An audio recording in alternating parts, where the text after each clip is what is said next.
respected Mr. Ji, Chairman Sahab, CEO Karnataka Maritime Board, CEO Karnataka Kokan Railway, and other dignitaries on the dais. So actually, I was just hearing a presentation of Karnataka Maritime Board. Somewhere in 2010-12, we were building. I'll come to my topic, but before that, something interesting came to my mind. Somewhere in 2010-12, we were building 12 barges in Hangarkatta, and that time we didn't have any authority for registering these barges, inland barges in Karnataka, and we were not knowing what to do. And though in those days we had finally had to register in Gujarat Maritime Board, and I'm happy in 2018 this board has come in. It has uh, uh, grown, and today it is growing at this pace. It has going into infrastructure. So this is something which I learned today, and I'm happy about it. I remembered those old days, so I just thought I would share things with you. Coming to the iron ore industry, uh, especially in iron ore industry in Karnataka, has grown substantially post removal of export duty on low grade iron ore in year 2000 in November 2022. Uh, Now this growth has come with the support of state of Karnataka, government of Karnataka, as well as the central government. This with this growth came a lot of responsibilities on the logistics front as far as sustainable logistics is concerned on the mining industry. Uh, Now this is not only because of the growth in terms of volume, also because in growth in terms of the distance to which the cargo is carried. So initially, when we started this operation of iron ore exports, it was Krishnapatnam port and Marmagao port from where this operation started. We started, and recently we started it from New Mangalore port. Trust we have just brought few dates and just starting the operation. Now, this responsibility of sustainable logistics means what? Some of the measures that as a leader in iron ore industry in Karnataka, which we have taken, is that we are transporting the iron ore from our mines to the railway siding through dedicated corridor and through high capacity trucks. Of course, going forward, we have to do it with the conveyor belting system and other measures. Uh, Also, one thing which is very clear in our mind is that we would be transporting most of our iron ore or minerals uh, through rail. So as of now, whatever 100% exports we are doing is going through rails. And in fact, when NMPT, we were having a discussion with NMPT initially to start the iron ore exports. This is what we were insisting, and this is what Chairman Saab was also saying, that for a sustainable start of iron ore operations in New Mangalore Port Trust, rail transportation through rail, receiving of iron ore through rail is must. We should avoid road. And as far as Vedanta is concerned, today I am happy to say that whatever exports we have done post starting of exports is 100% through rail only. Third important thing which we have been doing is that just it's not just about putting the cargo in the rake and moving the cargo. Uh, we have also been taken an additional measures like we have been covering our cargo in the rail because it is through open boxes, so we are covering through tarpaulins. I think this is something which is required because otherwise there will be a lot of dust coming in the way. And we are also sealing the wagon doors with the sealants, wagon sealants. So these things, and then at the port and jetties, of course, we are doing whatever measures ports are taking. They are taking. We are covering our port cargo on the port and jetties with the tarpaulins. And one commitment for which Vedanta is always there. I mean, it is our primary motto, and we have also communicated to all the boards, whether it is Marmagua Port Trust or NFPT, that we always like to send our cargo through Cape vessels. The reason being, other than economical reason being the Cape vessels, as per Baltic Exchange report published recently, creates a pollution half that of supra vessel as far as seas.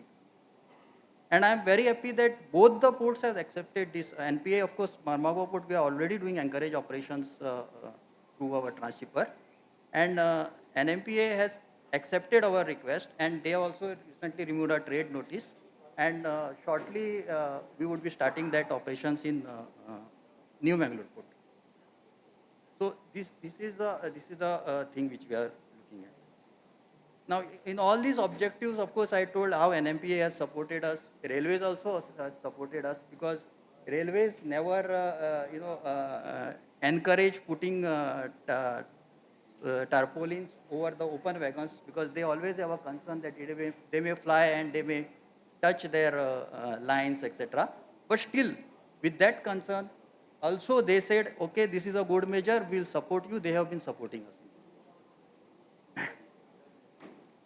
And there are certain things, which has changed the way we do the business. Like when we started our Marmagua operations, uh, we were quite surprised. I know in the ports which we were seeing in 2008, 9, 10, and ports which we are seeing today, there is a big difference.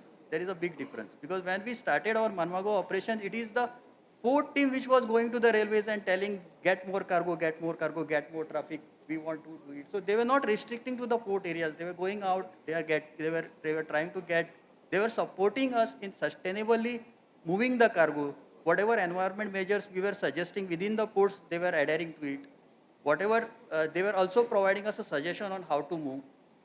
And when we actually NMPA, we started operation recently, and we were quite surprised the way NMPA operated, because when we paid the plot rent, within 2 hours, plot allocation letter was available to me. I mean, it is something which was unimaginable. And my CEO was asking me, "Arey, read it again. It may not be plot allocation letter. It cannot come that way with the government authorities."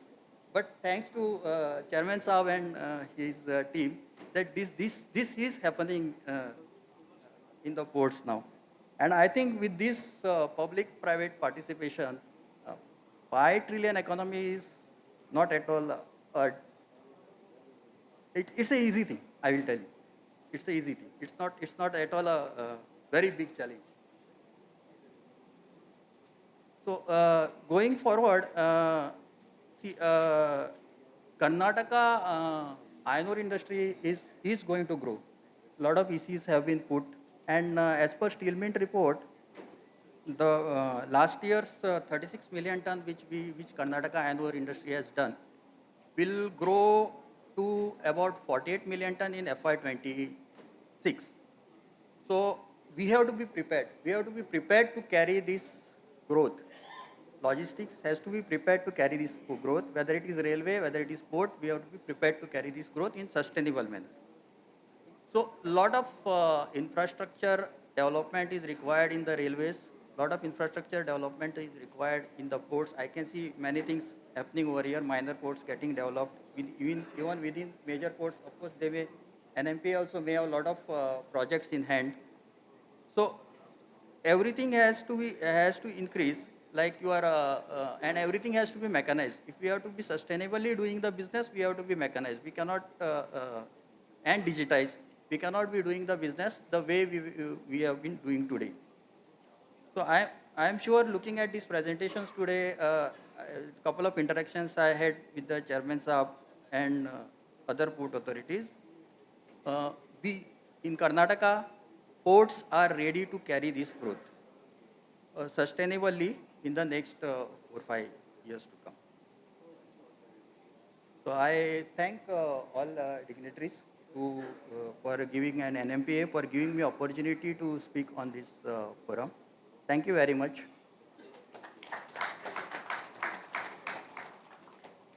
Thank you, Nitesh sir. Now we have, may I invite on dais Captain Unmesh Abhyankar. He is the Chief Executive Officer of Adani Ports SEZ's dredging business to speak about the dredging landscape in the country, considering that especially dredging is a bit of a challenge in the coastline of Karnataka. Sir. Good afternoon, everybody. Respected Minister Shri Vaidyaji, all dignitaries on the dais, ladies and gentlemen. First and foremost, thank you very much for the opportunity for speaking in this forum. Dredging is a very complex business, and if you look at our country, we are miles to go before we can actually perfect it. And when we look at the dredging, and when we start talking of ports, as much as road, rail, pipeline, airports are important for the ports, you also have to have a sea channel. And if you have a sea channel, unless there is depth, you can as well have a port and not make it efficient. And one, as my colleague rightly said, efficiency is all about deep water. And if you have deep water, then you have to have dredging. Very few ports in the world, if you see today, are natural ports. In the sense, once you do a capital dredging, you don't require any kind of maintenance dredging. But most of the ports in the world would require some kind of maintenance dredging.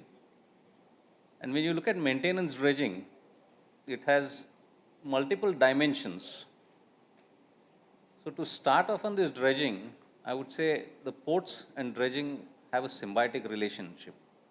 Each depend on the other for survival.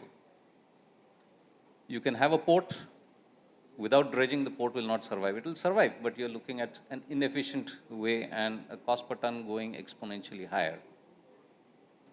So let me first start on the capital dredging part of it. Capital dredging has been around, and as Adani Dredging, we have been operating in that vertical for nearly 14 years. So compared to the maintenance dredging, that is a much easier animal to tackle. But when we go to maintenance dredging requires completely a different mindset, a different set of equipment, a different skill set, a different building capability, manning capability, maintenance capability, and end of its life cycle is scrapping capability, which we have, but the first four we just don't have in the country. If we were to look at all our ports, maintaining a port to 3 meters, 4 meters is the easier part. So I'm not actually getting into that. You can have smaller machines like a grab dredger or a backhoe or a small cutter suction. It will meet its requirement. But when you're talking of 10 meters plus, and then you go on to the deepest of the vessels, which are the VLCCs, 22.5 meters, then you're talking of skill sets which are just not available. And it is unfortunate that 40% of our dredging requirement, especially for the leading ports, we have to source it from outside. Are we getting there? Yes, we are getting there, but it'll take some time before we get over there. So the subject which I was asked to talk on is maintenance dredging. Now, if you look at maintenance dredging, the kind of equipment you require is a trailer suction hopper dredger. Do we make those kind of dredgers in the country? The answer is no. How many countries make those dredgers? Out of that, one thing that comes to my mind, IHC in Holland, they are the leaders. Others have tried to emulate them, but they're looking at 4,000, 5,000 cubic meter dredgers versus the kind of 30 and 35,000 cubic meters dredgers which are there in the industry. So, as my colleague rightly said, if you want a capesize to come in, you are looking at least 18.2 meters of draft with a 30% underkeel clearance. You're coming from the Arabian Sea. So you're looking at 23 meters of water depth. And if you want to dredge that, you have to have some serious machines. So let's look at a trailer suction dredger. First, let's look at the cost incurred. The cost of a trailer suction dredger, I'm taking an average 10,000 cubic meter dredger. Unfortunately, India doesn't have any 10,000. we have the largest, I think it's 8,000, which we are owning, but you're looking at least 1,000 crores of capital cost. Available, one company in the world. Then, if we are to do the manning, Indians man about 6,000 of foreign flag plus Indian flag vessels. How many dredgers are there that India has the skill sets for manning? They're just not available. And to train a person, it takes at least 10 to 12 years to train. So you start today, you have somebody in 2035 who will be able to man. So that is another shortfall which is there. So the best option is hire from outside, get the dredging campaign done, but that is a huge cost. So how do we curtail our cost to ensure our cost per ton to the customer eventually reduces? Then when we look at the maintenance cycle, it is rather unfortunate that we don't have sufficient dry docks in the country which can accommodate these dredgers. So you have to look at your neighboring countries, either Singapore, Colombo, or even the Persian Gulf, where you can go and maintain. And when you look at maintenance costs, I think people from the shipping fraternity would look at, say, 100 rupees as a maintenance cost. But when you look at a dredger, you're looking at 10 to 15x of the maintenance cost. Because a 25 cutter trailer suction tube gets worn off in 5 years to practically zero. So the costs that are incurred are phenomenal.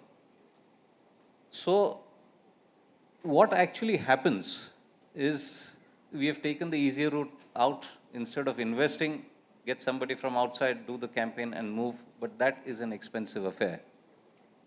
If we have to develop, and the ports in Karnataka or many of the ports in the country, unless we talk of 18.2 meters of depth, the cost per ton efficiencies are just not going to be there.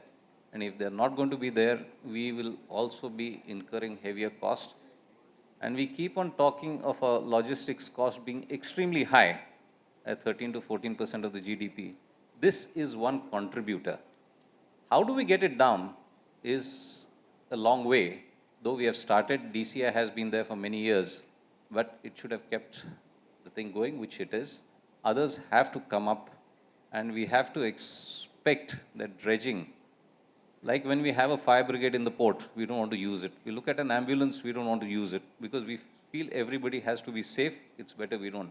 But dredging is one kind of equipment where whether you want it or not, you have to use it. If we have to use it, we have to pay for it. If we have to pay for it, it has to come from outside. And we have to accept that as a cost. And if we want deep ports, maintenance, dredging, there is no alternative. And when we say no alternative, the kind of machines you require are completely different. The kind of skill sets that you require are completely different. And let me tell you one thing. Dredging by an experienced crew and machine versus dredging by an inexperienced, you can have double the cost. And when I look at the numbers, we do a lot of internal dredging for all our ports, Adani ports. And when I look at the numbers that we have inside versus when I go outside and get them, skill versus unskilled, they double the cost. Eventually, who pays? It's us as customers. And if we have to avoid that, let us get it in. And as I said, if Karnataka has to really reach that plateau of 18.2, dredging is a must. If you're looking at mega ports or even a non-mega port, you have to have a deep water port. If you have to have a deep water port, dredging is a must. And dredging, the skill sets that are required are available. I'm not saying they're not available, but it comes at a cost. So I think mentally, if you're prepared, that yes, it comes. And dredging is such a complex subject. I think I can talk for the entire day and still not get it over. So in a short span of time that we had, I thought of giving you an overview of what dredging is.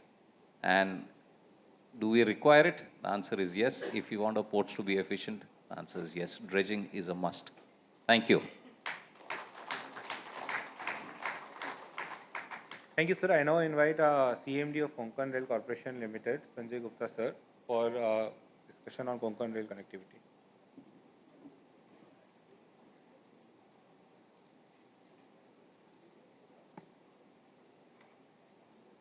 Namaskar. Respected Shri Vaidya, Minister of Ports, Government of Karnataka, Gaurav Gupta, ACS, IDD, and other dignitaries of the dais and who are in the audience. Thank you very much for giving me this opportunity. And next slide. Okay, you will see that although I am the last speaker of the series of speakers that have been listed today, but without this backbone of railway, any port can go maybe 2, 3, 4, 5 million tons. If you want to move from 5 million tons to 100 million tons, the only way it can be transported is through rail. Okay, you have seen how some of the ports in Gujarat have grown. They invested in railway connectivity and have grown from 1 or 2, 5 million tons to 150 million tons. If the coast of Karnataka is to have ports of that level, then the only way it can be done is through Konkan Railway. Konkan Railway is today prepared, although today it's a single line. But fortunately, the people who built Konkan Railway had the vision that land is available for its doubling. At least space is available in land is available in our possession in the Karnataka, 350 kilometers of Karnataka, 320 kilometers Karnataka, where additional stations can be done and connectivity can be provided. Fortunately, the railway line is running very close to the coast in Karnataka, between 3, 7, 10 kilometers. So the cost of creating a rail connectivity is not going to be very high. It is my humble request that if a port is being planned, DPR for the port is being made, please include the cost of rail connectivity, because if the port is to grow to the next level without rail connectivity, it cannot happen. I can just give you an example that you can load a train of 3,000 to 4,000 tons of coal, or maybe 5,000 tons of coal in 2 hours. You can do 2 to 3, 4 maybe in a shift. And there are 3 shifts, means 4 into 3, 12. You straight go to 12 million tons with one loading arrangement, and you can multiply it and you can understand where it can go. So there are ports which have got 18, 20 meter draft in Maharashtra, but they have not been able to, because we have not been able to provide them connectivity, and for some reason, because of financial, because of economic reasons, rail connectivity has not been provided. But there, the reason is different. There in Maharashtra, we are 30 kilometers away from the coast, and to construct a 30, 40 kilometer railway line to one of the stations will require close to 1,500 to 2,000 crores. Here it will not be that much. Here it can vary from 200-300 crores to maybe about 500-600 crores to give rail connectivity. So whichever ports are being planned, although we have done feasibility reports and given to the recently created Karnataka Maritime Board. Although Konkan Railway has been there for 25 years, we are waiting for Karnataka ports to grow so that we can, share in the growth of the port sector in the coastal Karnataka. I have traveled extensively the entire coastline, as it was mentioned that tourism, tremendous potential of tourism is there. Every beach is better than the other. But the amount of infrastructure that is available is limited. It has a lot of potential, and they are outstanding places for tourism. For people who don't live on the coast, it's something very great. And the region has to grow beyond providing, restaurant services in Mumbai. Port-led development is something that the country has a vision, and it can give Karnataka a real fillip to the growth. Further, although it's one of the fastest growing states in the country, it can possibly, if the ports grow, it can reach number 1 in terms of growth and GDP. If the potential is there, and we are with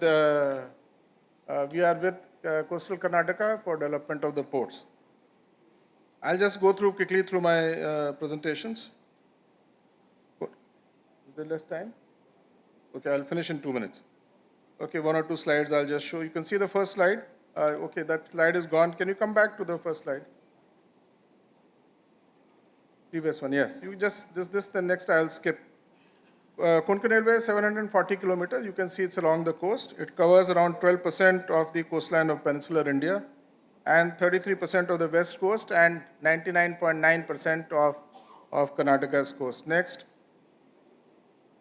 You can skip the next two slides. Go ahead. These are various good shed sidings that we have created. Next. Next slide. We have a proposal for land capacity increase, which can go along with any of the ports that come up. Next. We have various projects that we are executing. Next. So these are the various interland connectivity. Karnataka, Hubli, Ankola has recently been in the news, where the Karnataka High Court has given clearance and dismissed all the writ petitions which were holding it. It's been going on for a long time. I think it's really time for this project to come up. It is there's another project, another survey that is there with the railway, that is Talgopa Honavar, which can also be executed with tunneling without disturbing any of the national parks which are there in between.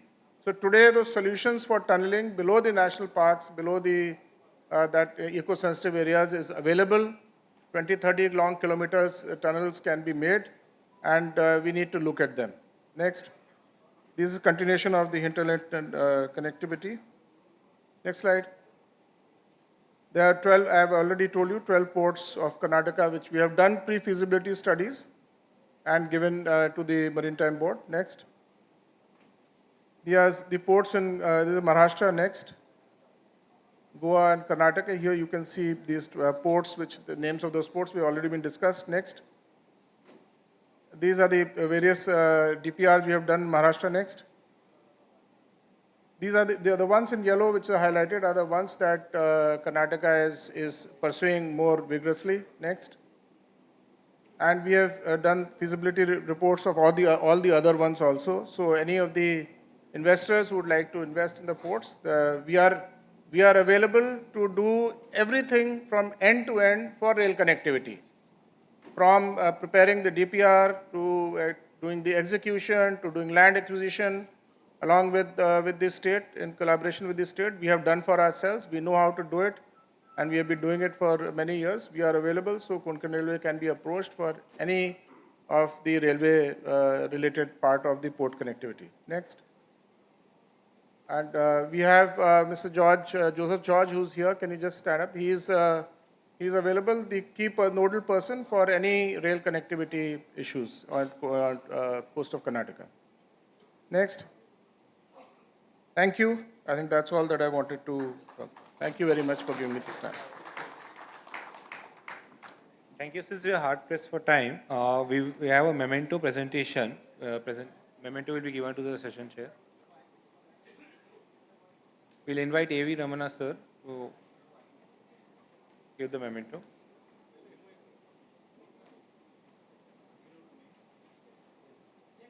The memento presentation to Honorable Minister sir, Uncle Vaidya sir.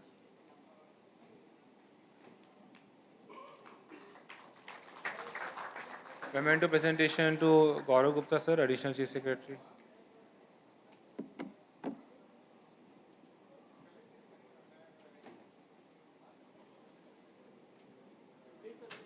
To Jairam Raipura sir, CEO KMB.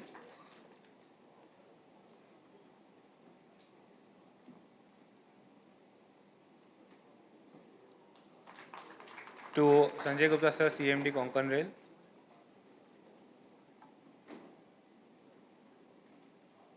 To Devki Nandan sir from JSW. To Nitesh sir from Vedanta Sisagua. And to Captain Unmesh Abhyankar sir. We'll close in 2 minutes. We have exchange of 5 MOUs. We'll invite MD SDCL Sri Dilip Kumar Gupta sir on stage for an exchange of MOU with KMB quickly. The CEO KMB will be exchanging the MOUs.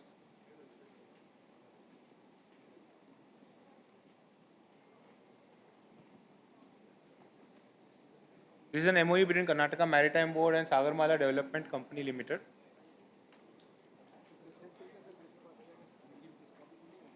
We are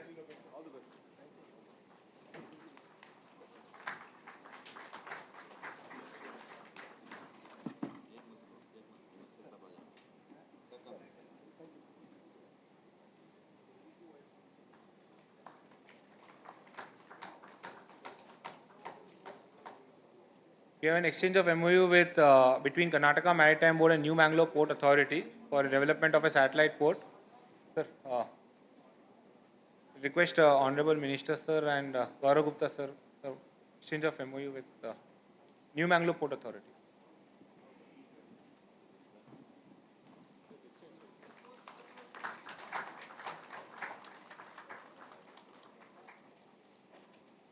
We have three more MOUs between New Mangalore Port Authority. I will invite Deepak Rath from Chief Mechanical Engineer for an exchange of MOU for setting up a cavern on storage of LPG.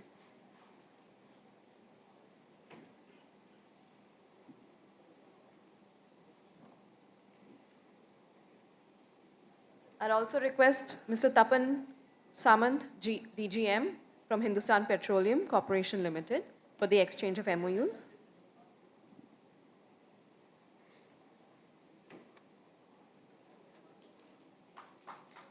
Can we have a warm applause, please? Yes. Next, I invite Ram Kumar, GM from Indian Oil Corporation Limited, and Shekhar Lagvankar, Chief Engineer from NMPA.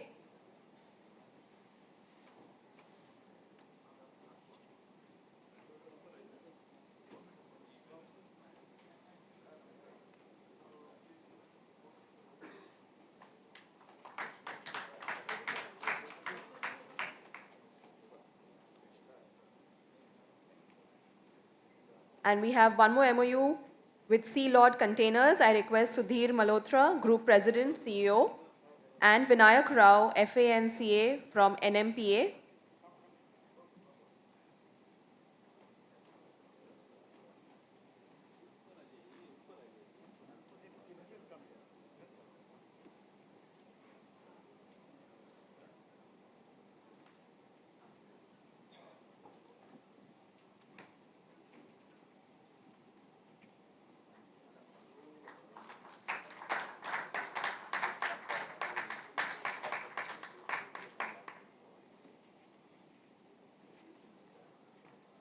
Thank you so much. And with this, we come to end of today's session with Karnataka. I thank all the delegates and the dignitaries on the dais. Thank you so much, sir. And we're going to have... Thank you so much for being a part of the session. Yes. We'll take a moment for the group picture. Yes. And let me inform everybody in the room here that the next session is with Kerala. So you can please be seated. We're going to start in just about few minutes. In just about 2-3 minutes, we're going to start with the next session. So you can be seated for the Kerala session.